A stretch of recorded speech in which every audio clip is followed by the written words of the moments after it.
जिस लक्ष्य को हम लेके चले हैं, वेद का पढ़ना और पढ़ाना, इस पर आप लोग ध्यान दें। चाहे हम एक मंत्र पढ़ें केवल, और हमने अगर 15 मिनट दे दी, वेद पढ़ने पर 15 मिनट दी और हम 1 महीने लगातार पढ़ते रहे, तो 15 दिया 45, यानी 450 पेज की किताब पढ़ लेंगे। जब हम इतना स्वाध्याय कर लेंगे तो हम वास्तव में योगी की कोटि में आ जाएंगे, क्योंकि गीता कहती है स्वाध्याय निरत है योगी। योगी कौन है? जो स्वाध्याय निरत है, जो स्वाध्याय में लगा हुआ है, जो अपना ही अध्ययन नहीं कर रहा। हम दूसरे की गलतियों को देख रहे, एक अंगुली आगे को बढ़ रहे, लेकिन ये हम देख नहीं रहे कि 3 अंगुलियां तो हमारी ओर आ रही हैं। हम अपने बारे में तो विचार करें। अगर हम इतना सब कुछ कर चुके तो निश्चित रूप से हमारा लक्ष्य पूरा होगा, और फिर हमारा जो वैदिक साम्राज्य है, हमारा अखंड ज्योति से समस्त विश्व में चलने वाला राज्य है, वो पुनः आएगा। इसमें कोई संदेह नहीं है। ओम शांति। धन्यवाद। जिस देश में इस तरह के वेदों के मर्मज्ञ विद्वान, उस देश का आगे होना निश्चित है, सुनिश्चित है। वेदों के ज्ञाता जो हमारे पूर्वज रहे हैं, जो हमारे देव रहे हैं, हमें उनका अनुसरण करना। वेद हमें प्रत्येक दिन बताता है दैनिक खबर में, या में धाम देव नाम पितृस्वास्ते दया मामद में धाम गुरु। हमें ईश्वर वही बुद्धि जो देवताओं के पास थी, देवताओं से हमारे पूर्वजों ने दी, वही हमें चाहिए। वही बुद्धि चाहिए, वही कर्म शक्ति चाहिए, वही संसाधन चाहिए, तभी हम इस देश को दोबारा से देवों का देश बना पाएंगे। हमारे बीच में वेदों के विशेषज्ञ कुलदीप आर्य जी बैठे हैं। मैं आमंत्रित करता हूँ कुलदीप आर्य जी इस विषय पर विशेष अपनी बात करेंगे। कुलदीप आर्य जी।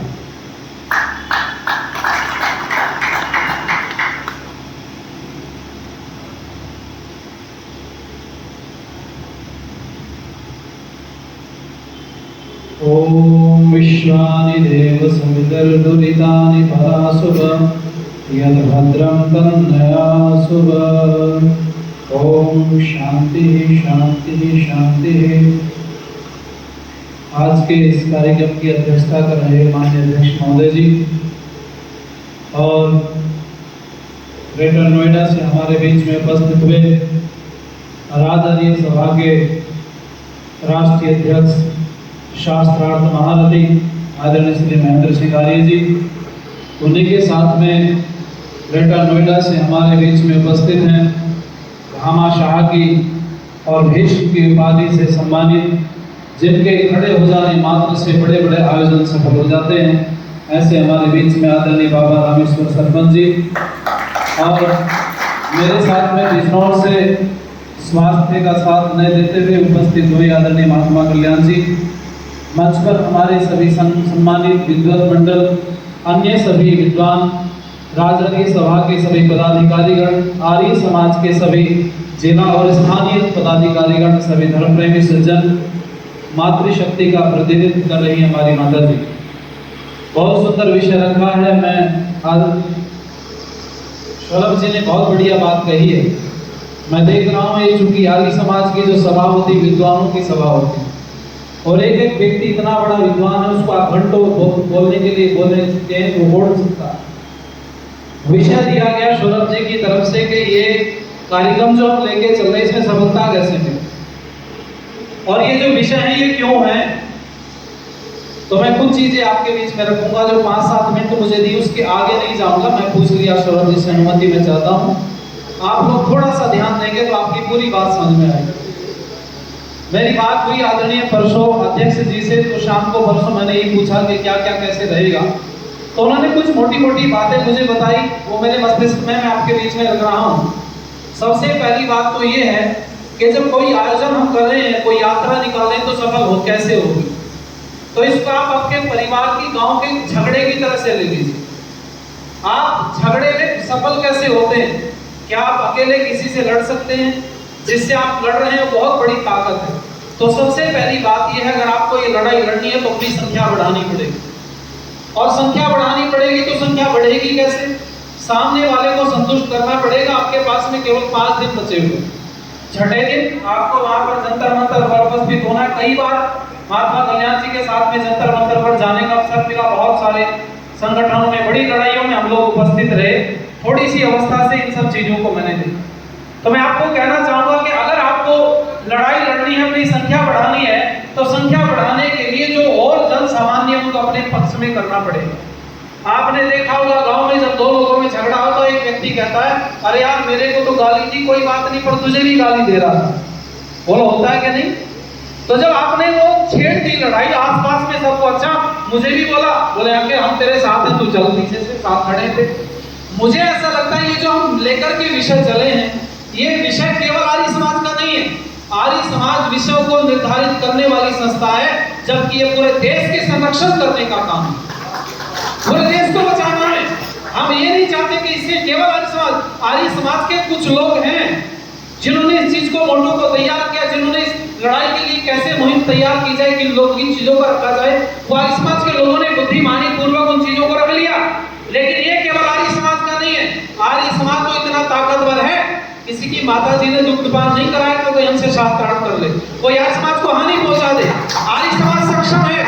बस लड़ाई इस बात की है कि आर्य समाज अपने राष्ट्र का और धर्म का अपमान और हानि होते देखना नहीं चाहता, इसलिए हम लड़ाई लड़ रहे हैं। और मैं आप लोगों से कहना चाहूंगा कि लड़ाई को कैसे हम इसको मूर्त रूप दे सकते हैं। तो एक बात बहुत ध्यान से सुनिएगा मेरी, जो विषय आदरणीय आर्य जी ने और आप सब लोगों ने निश्चित करके रखे हैं, क्योंकि मैं राजार्य सभा का आंतरिक किसी भी पद पर नहीं हूं, मेरे से कहा भी गया था, बाबा जी से मैंने हाथ जोड़ दिए थे, क्योंकि एक शुद्धि का बहुत बड़े स्तर पर कार्य हम लोग कर रहे हैं। अब तक 65,000 से ज्यादा शुद्धियां हम लोगों ने की, जो गर्भाक्षी हमने, और 96 से ज्यादा गांव में शुद्धि की। जौनपुर के 12 में से 8 गांव का धर्मांतरण जो हो चुका था, उनमें से 8 गांव हमारे द्वारा वापस आए थे। तो बड़े स्तर पर वो विषय नहीं है, विषय ये है कि हम इस पे चलेंगे कैसे रास्ते। तो मैं आप सबसे कहना चाहूंगा, ध्यान दीजिएगा मेरी बात। ये लोगों को जब आप बता रहे हैं इन बातों को, तो बताइए कि यूसीसी तो आ रहा है, यूनिफॉर्म सिविल कोड तो आएगा, लेकिन अगर उसमें आपके धर्म की बातें नहीं होगी तो जहां पर इस्लाम का व्यक्ति है वहां पर आप भी खड़े रह जाएंगे। इस्लाम के लोगों के लिए तो पाकिस्तान धार्मिक देश बना हुआ है, अफगानिस्तान धार्मिक देश बना हुआ है, अरब देश बना हुआ है, लेकिन यूसीसी तो आ जाएगा। अगर तुम्हारे धर्म ग्रंथ की बात नहीं होगी तो हिंदुओं का कोई धार्मिक देश दुनिया में नहीं होगा। सबसे बड़ा नुकसान ये है, इससे बड़ा नुकसान और कोई नहीं होगा। सबसे पहला सबसे बड़ा नुकसान समझाना पड़ेगा। दूसरे हमारे धर्म के ही लोग जो अपने आप को हम हिंदू कहें, सनातनी कहें, आर्य कहें, वैदिक कहें, हम एक ही हैं। क्षेत्र के हिसाब से, विचारधारा के हिसाब से नाम बदल जाता है। पर मैं कहना चाहूंगा आप लोगों को दूसरी बात, वो ये भी तर्क हमारे भाई दे सकते हैं कि गीता को क्यों नहीं रखा जाए, भैया वेद को क्यों कह रहे हैं, रामायण को क्यों नहीं रखा जाए, महाभारत को क्यों नहीं रखा जाए। तो आपको उबलना नहीं, गुस्सा नहीं होना, नाराज नहीं होना, उनको बोलना ऐतिहासिक ग्रंथ में और धार्मिक ग्रंथ में अंतर होगा। जो इतिहास बताता है वो हमारा ऐतिहासिक ग्रंथ है, जो हमारे धर्म को बताता है वो हमारा धार्मिक ग्रंथ है।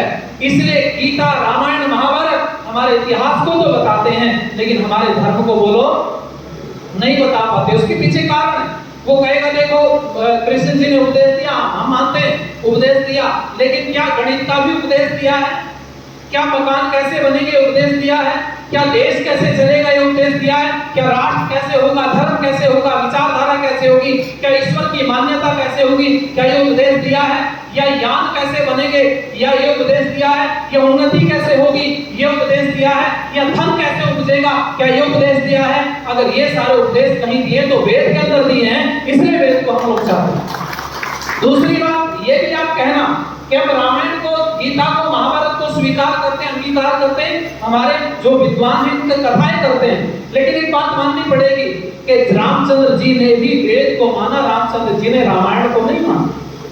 कृष्ण जी ने वेद को माना, कृष्ण जी ने गीता को नहीं माना, वो तो उनके द्वारा बोले हुए उपदेश हैं। अरे उन्होंने जिस चीज को माना हमें उसको मानना चाहिए। और मैं आपको कहना चाहूंगा, लोगों के सामने इस बात को रखो, कोई दूसरे मजहब का व्यक्ति भी अगर आपके सामने इस बात को कहता है तो उसको भी संतुष्ट कीजिएगा। मौलाना जर्जिस ने मुंबई के अंदर आज से लगभग 13 साल पहले अपनी अपनी तकरीर में बोला था कि इस्लाम का सबसे पहला और ओल्डेस्ट पुस्तक ऋग्वेद है। मैं इस बात को दे सकता, आप निकाल सकते हैं मोबाइल से। उसने कहा सबसे पुरानी पुस्तक इस्लाम की ऋग्वेद है। ऐसा लोगों ने पूछा कि क्यों है, तो उसने कहा पहली पुस्तक ऋग्वेद है और अंतिम पुस्तक कुरान शरीफ है, तो भैया पहली को ही मान ले हम सब लोग इकट्ठे हुए, इसमें आपत्ति क्या है।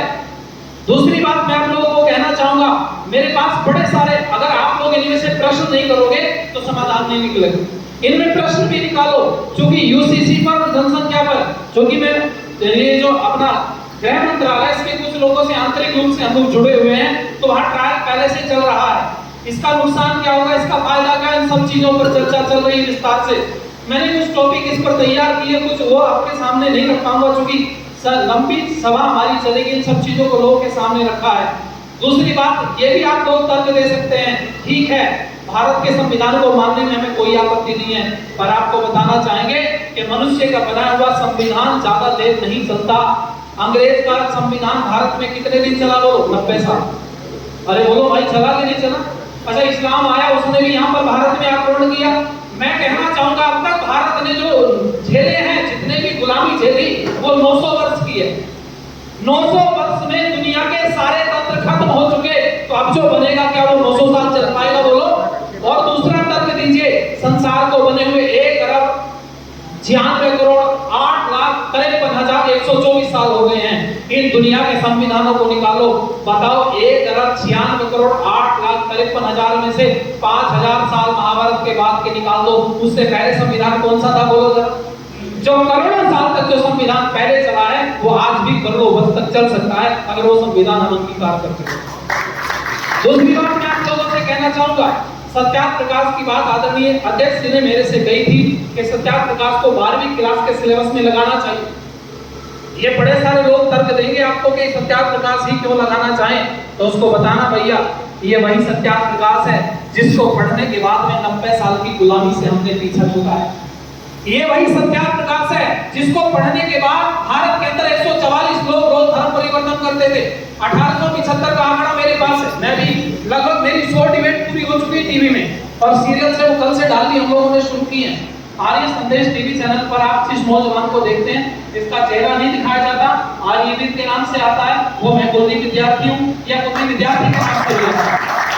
100 से ज्यादा डिबेट में इन सब चीजों को कंटिन्यू कर रहे हैं। जब से मुझे यूसीसी का, आप लोगों के आंदोलन का पता चला, आप लोग क्या, मेरा भी आंदोलन है, मैं शब्द वापस लेता हूं, तो तब से मैंने डिबेट में इन चीजों को खींच करके लाना शुरू किया।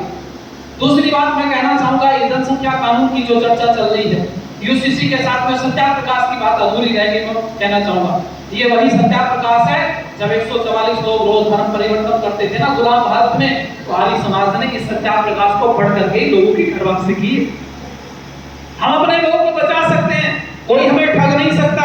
और मैं कहना चाहूंगा आप लोगों से, सुनिए, ये सत्याप्रकाश का महत्व 12वीं क्लास में क्यों लगना चाहिए। डलहौजी चलो मेरे साथ। डलहौजी में एक मौलाना ने बहुत बड़ा विश्व शांति सम्मेलन रखा, सारे मत मतांतर के लोगों को बुला लिया। आर्य समाज की तरफ से ब्रह्मदत्त जिज्ञासु जी गए और पौराणिकों की तरफ से चिरंजी लाल शर्मा जी गए। शास्त्रार्थ होने लगा, शांति की बातें होने लगी। जब सब समाप्त हो गया, सब लोग बोल चुके, मौलाना जी ने खड़े होकर के बोला कि सबसे पहले इंजील का, तौरात का, जबूर का, चिंतावस्था का और बाइबल का, इनका सबका खंडन हो चुका है। कुरान शरीफ का आज तक खंडन नहीं हुआ, इसीलिए अल्लाह ताला का अंतिम इल्हाम कुरान शरीफ को मान लिया जाए। तो चिरंजी लाल शर्मा जी खड़े होने लगे उत्तर देने के लिए, पौराणिक थे। तो ब्रह्मदत्त जिज्ञासु जी ने कहा बेइज्जती हो जाएगी पंडित जी, आप मेरे को उत्तर देने दो। तो चिरंजी लाल शर्मा जी ने कहा इसलिए तुमसे पहले खड़ा हो रहा हूं, अगर कोई कमी रह जाएगी तो आप पूरा कर देंगे, आप आर्य समाजी विद्वान हैं, अरे आप पर गर्व है हम लोगों को। लेकिन चिरंजी लाल शर्मा जी ने कलम तोड़ दी।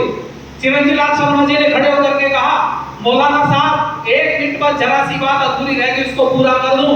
मौलाना जी ने सोचा समर्थन करने के लिए खड़े हो रहे, आओ आओ पंडित जी। पंडित जी ने माइक पकड़ करके कहा मौलाना साहब आपने बोला था इंजील का, तौरात का, जबूर का, जिंदावस्था का, इनका सबका खंडन हुआ बाइबल में, और बाइबल का खंडन हुआ कुरान शरीफ में, कुरान का आज तक खंडन नहीं हुआ, इसलिए अंतिम ग्रंथ अल्लाह ताला का कुरान को मान लिया जाए। तो कहने लगे सत्याप्रकाश एक बार पढ़ के देख लेते मौलाना साहब। अरे 1416 में धज्जियां उड़ाती स्वामी दयानंद सरस्वती ने, अगर अंतिम ग्रंथ मानना है तो सत्याप्रकाश को मानो जिसका आज तक खंडन कहीं नहीं हुआ। पूरी सभा बिखर गई। और मैं कहना चाहूंगा आप लोगों से, हमारे जो विषय रखे गए हैं महत्वपूर्ण विषय हैं जिन पर घंटों चर्चा हो सकती है। मैं आप लोगों का आह्वान करता हूं, अपने मंदिरों में जाइए, जो आसपास में मंदिर है, पंडित जी को बोलो बाकी दिन अपना काम करना, 30 तारीख को जंतर मंतर पर पहुंच जाना, क्योंकि हम तुम्हारी लड़ाई लड़ रहे हैं। अरे तुम्हें लोगों के आगे हाथ ना फैलाना पड़े, गवर्नमेंट तुम्हारे खाते में हर महीने तनख्वाह भेज दे, हम इसलिए लड़ाई लड़ रहे हैं। हर मंदिर के पंडित जी को जाकर के बोलो, कोई भगत जी है तो उनको बोलो कि माथे का तिलक और गले का पटका सब खत्म हो जाएगा। यूसीसी आने के बाद में जो भयानक स्थिति पैदा होगी ना, आप सोच नहीं सकते।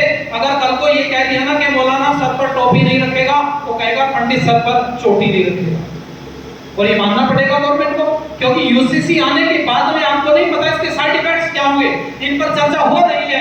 इसलिए पहले जाकर के सरकार को चेता दो कि यूसीसी बनाओ, चाहे और कोई कोर्ट, सिविल कोर्ट बिल लेकर के आओ, लेकिन हमारे सनातन धर्म के साथ खिलवाड़ हम बर्दाश्त नहीं करेंगे। हमारी बातों को विषय बहुत है, बातें बहुत हैं, बस ये लाइन कह के मैं पीछे छोड़ रहा हूँ, मैं समझ रहा हूँ बहुत सारी चीजें आपके सामने स्पष्ट करनी है, लेकिन मैं आप लोगों को कहूँगा जरा, मैंने कुछ लाइनें लिखी थी, एक दिन ट्रेन में सीट नहीं मिली, बहुत व्यस्तता भरा जीवन है, बहुत ज्यादा कार्यक्रम है, और उस समय जब मुझे बोला गया तो मैंने कहा आपका आदेश मेरे लिए सिरधारी है। बाबा जी ने फोन किया, सरपंच साहब ने, अध्यक्ष जी ने, मैंने कहा मैं उपस्थित रहूंगा, और अपने कार्यक्रम हम आगे पीछे करने के बाद आपके साथ कंधे से कंधा मिला के खड़े हुए। मैं आप लोगों के लिए कहना चाहूंगा, सब लोगों के लिए कुछ करना है तो डट कर चल, थोड़ा दुनिया से हट कर चल, ना शर्म करनी है, ना लज्जा करनी है, कौन क्या कहेगा कहने दो, दुनिया का काम कहना है, बस अपना काम करते चले जाओ। जितने लोग ये बैठे हैं ना, ये 1,000 लोगों को इकट्ठा कर सकते हैं, हिम्मत है, बस अपना काम आज से शुरू कर दो। कुछ करना है तो डट कर चल, थोड़ा दुनिया से हट कर चल, इस लीग पर तो सभी चल रहे थे, तू इतिहास बदल कर चल। काम हो ना हो, हमारी बात गवर्नमेंट माने ना माने, लेकिन कल को जब इतिहास लिखा जाएगा तो हमारा नाम सनातन धर्म के रक्षकों में आएगा, भाषाओं में नहीं आएगा। कुछ करना है तो डट कर चल, थोड़ा दुनिया से हट कर चल, इस लीग पर तो सभी चल रहे थे, तू इतिहास बदल कर चल। राह में राही आराम कैसा, बिन काम के मुकाम कैसा, और जब तक ना मिले मंजिल तो राह में राही आराम कैसा।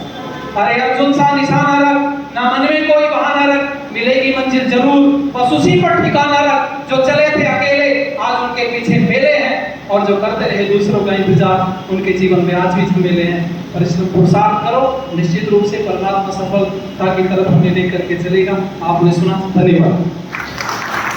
और सुनकर को दीपाली जी, हमें ऐसे युवाओं की आवश्यकता है,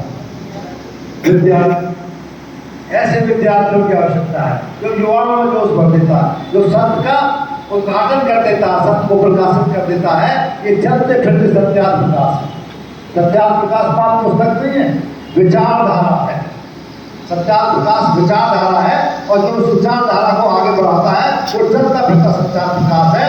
मुसलमान लोग बंधु कहते हैं कि हम पूरा वेद को क्यों माने, तो सब्जी मंडी में रहते 4 लोग मुसलमान भाई रहते हैं। मैंने कहा इसलिए मानो कि एक ईश्वर का जो सिद्धांत है वो वेदों में दिया है, तो आप कुरान में कहते हैं एक ईश्वर एक है, अल्लाह एक है, वो सिद्धांत वेदों का दिया हुआ है, इसलिए आप वेदों को मानिए। वेद ही सर्वमान्य ग्रंथ है। और मैं कहना चाहूँगा इस विषय पर, तो इस विषय पर आवश्यक है कि हम वेदों को व्यावहारिक रूप में, जैसे बुद्धि विद्यार्थी ने विषय रखा, हम कैसे एक होंगे, पंचों से जाके कहिए, मंत्रों में जाके कहिए, आप नौकरी करने वालों से कहिए, और इस तरह से इस संगठन को जोड़ने का काम की जो विचारधारा बुद्धि विद्यार्थी ने लिए, उस विचारधारा को आगे लेकर हम चलेंगे तो निश्चित रूप से हमारे एक बड़ा संगठन दिखाई देगा। मैं बुला रहा हूँ, हमारे बीच में नोएडा से आए हैं, अपने समाचार पत्र और चैनल को राज आर्य सभा को समर्पित कर रहे, और राज आर्य समाज की योजना को आगे बढ़ाने के लिए हमारे बीच में शुक्ला जी हैं। मैं उन्हें भी आमंत्रित करूंगा, इस शुक्ला जी भी अपनी विचारधारा से हमें आगे बढ़ाने का काम करें।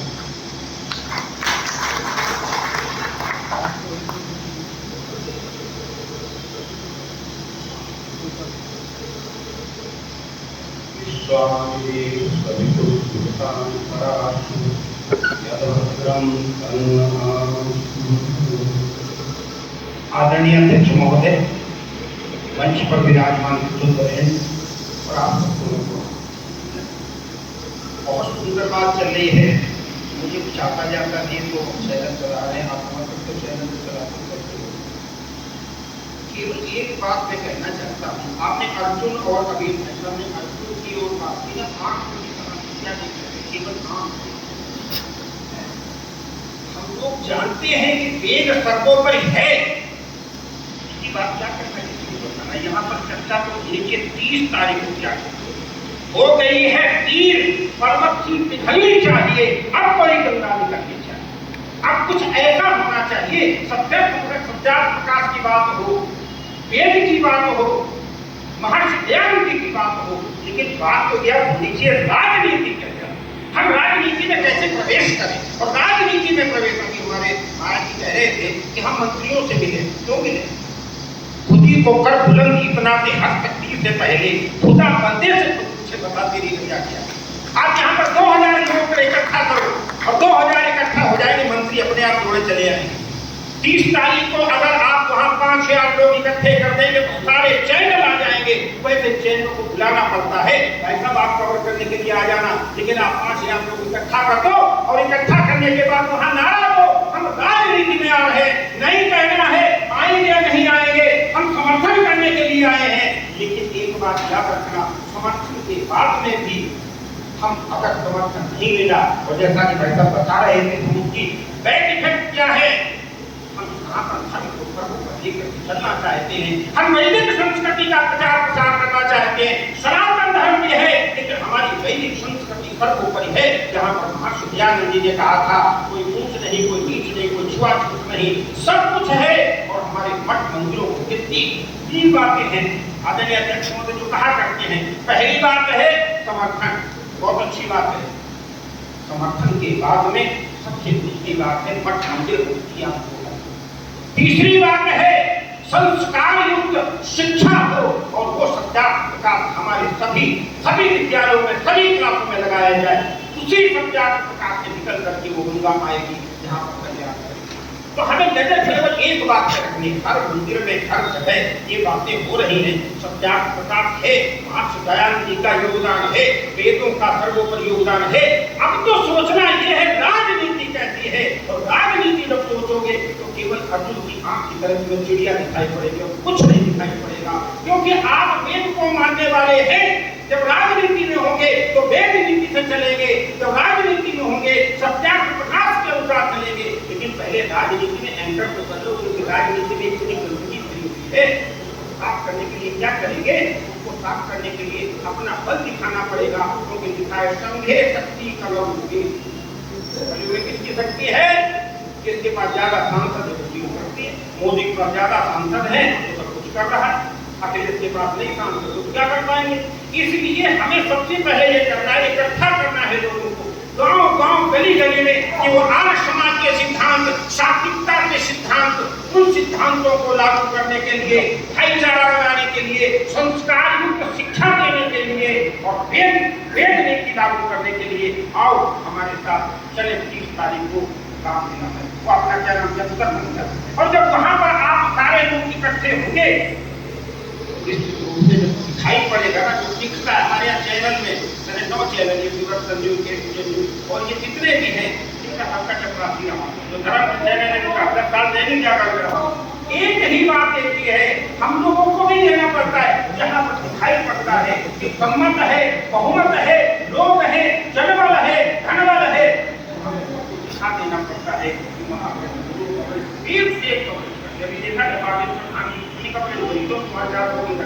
लोग इकट्ठे होते हैं। आप लोग 1 लाख इकट्ठे कर लो इन्हीं गलियों में, जहाँ रास्ता नहीं मिलता है, लोग आते नहीं है, जो संस्कार नहीं है, जो मंत्री कहते मैं नहीं आऊंगा, मेरी गारंटी है जिस दिन खोजा में 1 लाख लोग इकट्ठे होकर के वेद नीति का समर्थन कर देंगे, राजनीति का समर्थन कर देंगे, उस दिन योगी भी यहाँ दौड़ करके चले आएंगे बिना बुलाए, फिर कोई नेतृत्व नहीं देना पड़ेगा। इसलिए हम सब लोग इकट्ठे हों, एक ही राजनीति है। जंतर मंतर पर छोटे छोटे बोर्ड हर मंदिर के जितने भी यहाँ मंदिर हैं आर्य समाज के वहां लगाए। चलो इसके समर्थन में और राजनीति में प्रवेश के लिए जंतर मंतर पर चलो 30 तारीख। और इसके बाद में उसके जो यहाँ से जो सब लोग हैं और उनका एक गाना होना चाहिए। देखिए सर पे सबके टोपी होना चाहिए, सर पे सबके भगवा पगड़ी होनी चाहिए, तो उसे दिखाई पड़े आर्य समाज बहुत बड़ा है। और वहाँ कैसे लोग आएंगे? कई विद्यालय में आकर जिससे कहूंगा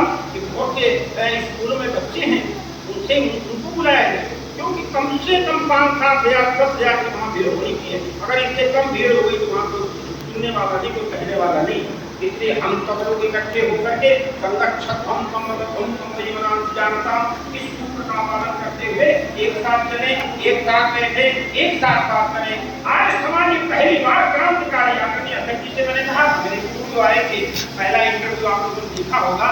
पहले इंटरव्यू में ये कैसे जाकर हुआ, जो अध्यक्ष महोदय जी ने कहा अब समय आ गया है, अब कुछ होना चाहिए, क्योंकि इस भयंकर राजनीति, ये जो राजनीति चल रही है, इससे राष्ट्र केवल एक नीति हिला सकती है, सत्याग्रह प्रकाश का मार्गदर्शन हो सकता है, महर्षि दयानंद जी के बताए हुए कार्य हो सकते हैं।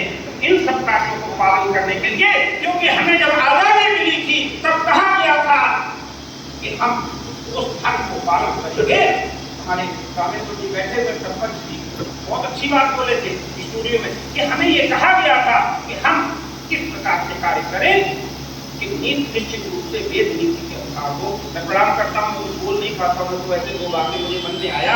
तो सबकी आँख वेद की बात करो, सत्याग्रह प्रकाश की बात करो, महर्षि दयानंद जी महाराज की बात करो, लेकिन नजर में एक ही चीज चिड़िया की आँख होनी चाहिए। 30 तारीख को कैसे सफल बना जाए, उस पर सुझाव दें, उसमें बताएं, उस पर अपना मंतव्य बताएं और उसमें ये भी बताएं कि कौन कितने व्यक्ति लेकर के आ सकता है, कौन से खिलाफ बनता है। इसलिए लोग 30 तारीख के लिए समर्पित होकर के आदरणीय अध्यक्ष जी ने, अध्यक्ष महोदय जी ने जो कहा है उसका पालन करते हुए हमारे भैया गौरव जी